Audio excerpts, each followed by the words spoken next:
বন্ধুরা, কোম্পানির মালিকের বউ হাতে 10 লক্ষ টাকা নিয়ে অফিস থেকে বের হয়ে বাসায় যাওয়ার সময় হঠাৎ মাথা ঘুরিয়ে অজ্ঞান হয়ে যায়। ওয়াশম্যান লোকটা সেটা দেখে ম্যাডামকে বাঁচানোর জন্য বুকে চাপ দিতে থাকে। পিছন থেকে দাঁড়িয়ে কোম্পানির মালিক দুজন স্টাফ সবই দেখতেছিল।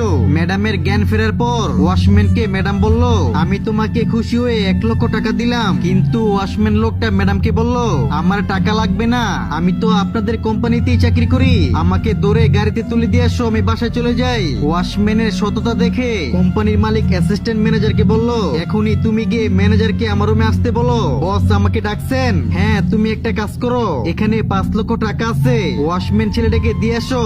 এই উঠে দাঁড়াও। হ্যাঁ স্যার বলুন। তুমি নাকি ম্যাডামের কাছ থেকে 1 লক্ষ টাকা চুরি করছো, তাই বস তোমাকে চাকরি থেকে বাদ করে দিছে। বন্ধুরা, দ্বিতীয় পার্ট দেখতে চাইলে কমেন্ট করুন। আর আল্লাহর এই ছবিটাকে ভালোবাসলে ভিডিওতে লাইক দিয়ে চ্যানেলটি সাবস্ক্রাইব করুন।